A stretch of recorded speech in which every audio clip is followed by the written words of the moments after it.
sick and marched at the Capitol today. As Gabriella Bacara reports, they were joined by other Red for Ed supporters and sat in on the Senate Finance Committee hearing.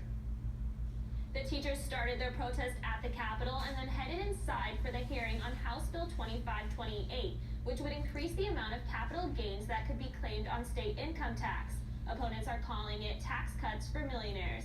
Red for Ed supporters looked disappointed after it passed with a 4-3 vote.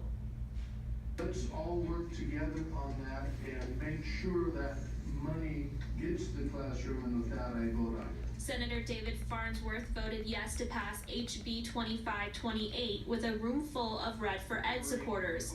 He explained his vote, calling for school districts to do a better job spending the money they're given. Arizona Education Association President Joe Thomas says the funding problem is coming from bills like HB 2528. They keep passing tax cuts to where there's less money next year. He says Arizona is spending $1 billion less on education than they did 10 years ago. To throw up their hands and say, oh my gosh, we just don't have any money, it's because they're robbing schools every year with tax cuts. Teachers, a part of the sickout, marched in a circle around the front of the Capitol before and after the Senate committee hearing.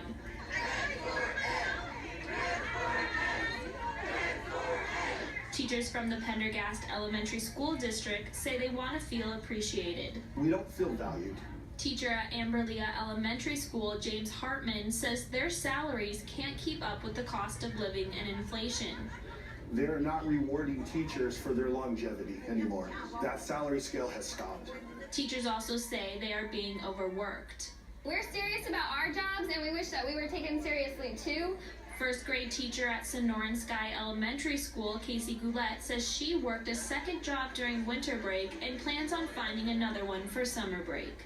Our hearts are in it for our kids, and it is a struggle every day without having the support of supplies and teachers having to work 2 jobs and not having proper time to plan and be prepared for their lessons.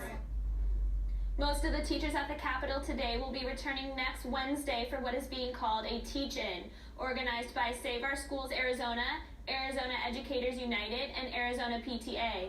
And I'm Gabriella Bacara, Cronkite News.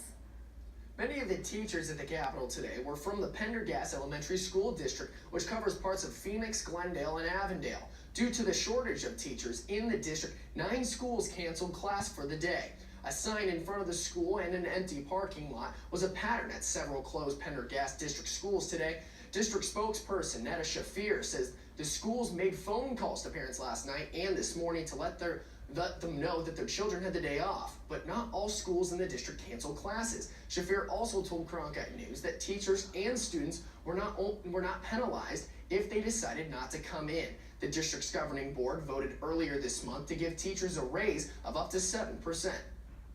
Congressional leaders are nearing an agreement on a $1.3 trillion federal budget that would fund government operations